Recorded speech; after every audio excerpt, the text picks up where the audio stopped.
I've used both. They're not the same thing, and a lot of people are using the wrong one. So Google Sheets and Excel have been a quiet war for years, and somehow the conversation always ends up the same way. Excel people swear by Excel, Sheets people swear by Sheets. And nobody actually explained which one makes sense for your situation. So that's what we're doing today. No fluff, no it depends answer. By the end of this video, you'll know exactly which one belongs in your life and why. But actually making the switch, that's a whole different. Before we get into details, let's set the stage, because these two tools are more different than they look on the surface. So Excel has actually been around since forever, really.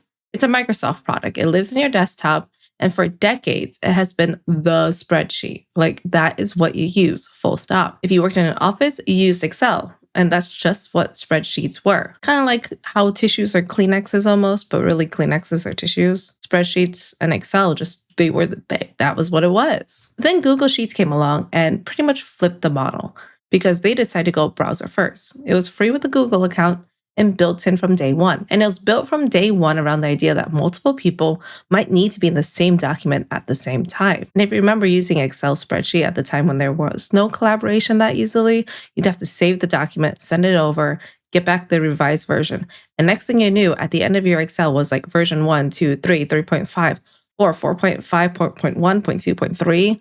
And then people started adding other things like, 4.3 Nikki edit. It was awful. Flashbacks to my Excel days. Now in 2026, it got a little muddy because Excel has a free web version and Sheets has an offline mode. So the lines have been blurred. The DNA of each is still very different and kind of affects everything about it. So let's break it down category by category. The money conversation, because cost first. We're going into cost first because it matters and people skip past it too quickly.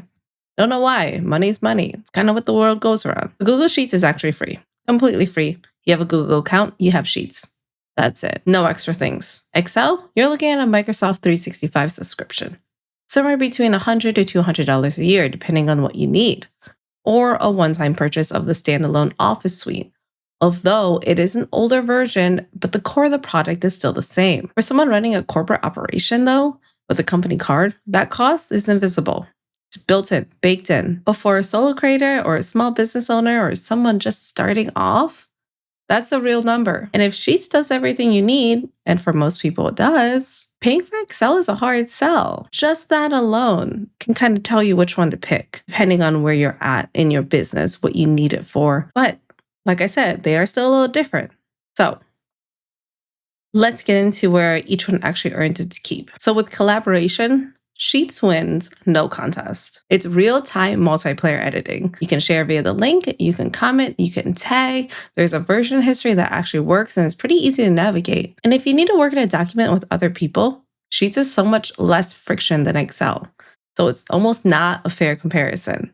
But that's what Sheets was designed to do from the very beginning, to have this real-time collaboration made so easily. And Excel has caught up with co-authoring through their OneDrive, but it's kind of slower to sync. And I feel like sometimes it glitches, but it also kind of depends on if everyone is within that Microsoft system. Kind of like when you see that one person that has an Android and an Apple chat, that's what it kind of feels like if you're not part of that Microsoft system. It's a little odd. Doesn't seem right. But Sheets just kind of works. You send a link and then they're in. But then there are the advanced power features where Excel wins. And that's also not a contest. So if you're doing some serious data work with complex pivot tables, deep financial modeling, advanced macros, Excel is the tool. It has formulas, more analytical depth, and more horsepower under the hood than Sheets. And I've been in this financial and tax and accounting field for 10 plus years. I haven't even scratched the surface on all the things you could do with Excel. I really don't use anything that crazy. I do love a good pivot table though.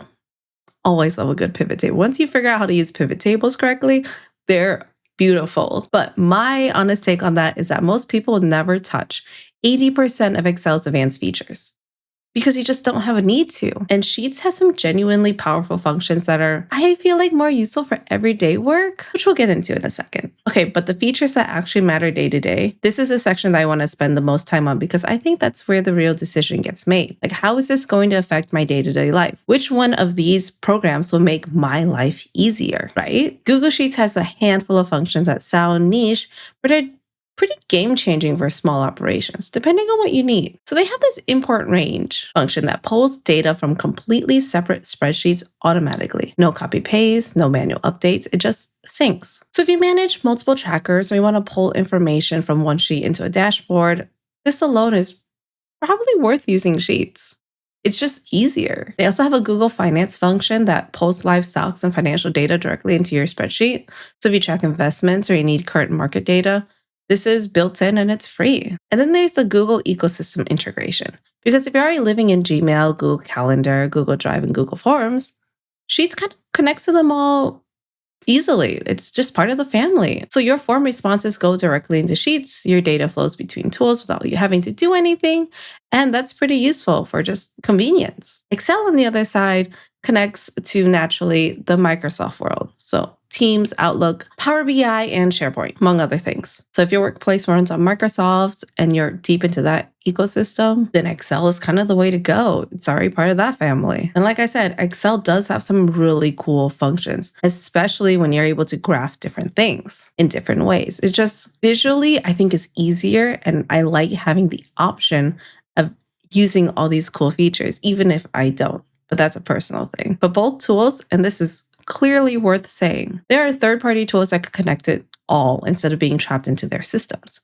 So if you want to have Excel, but also Google Calendar, you can make that happen. If you want to see how that can work out, you could drop a comment, let me know, but really make the most of it. So if you are building these automations, neither one of these systems will lock you out. Oh, and then there's the AI angle, because neither of us can have this conversation in this day and age without talking about AI. Both tools have it now, and it can be useful and not just a marketing feature. So Excel has Copilot. You can type in plain English, show me total spending by category for Q1. It writes a formula, it builds a chart, it summarizes data. And for people who find formulas pretty intimidating, this is kind of a cool unlock skill. Sheets, though, has Gemini, doing essentially the same thing. Ask questions about your data in plain English and generates formulas automatically. It summarizes large data sets without having to know exactly what functions you need. Both are good. If AI assistance is a deciding factor for you, then it's kind of a wash. You pick on everything else. AI is only good if you know how to utilize it anyways. Okay, verdict time. This is the part where I tell you which one to use. So if you're a solo creator, freelancer, or a small business owner, especially if you're already in the Google ecosystem and you have like a Gmail set up and you use Google Calendar, just use Sheets.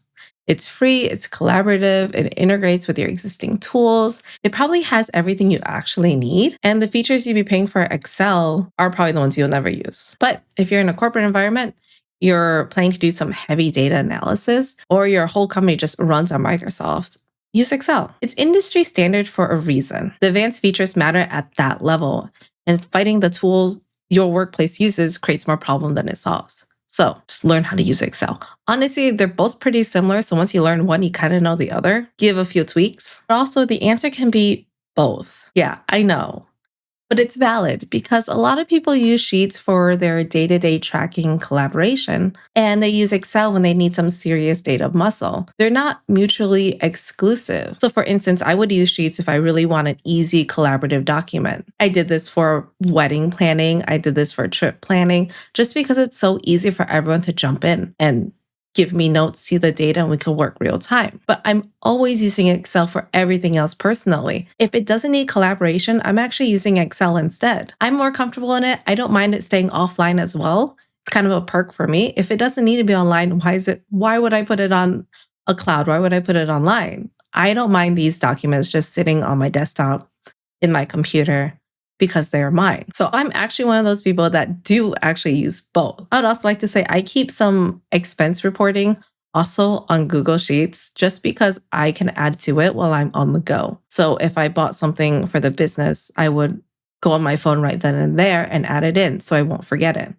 That way, I kind of have it everywhere with me when I need it. So it really depends on what you want to use it for. I wouldn't say you need to pick one or the other, but it is also kind of extra to have both. But if you're able to, go for what works for you. The one thing I will push back on is staying in a tool out of habit when it's not serving you. Because if you're paying for Excel every year and it's a slightly complicated to-do list for you, that's probably worth reconsidering a little.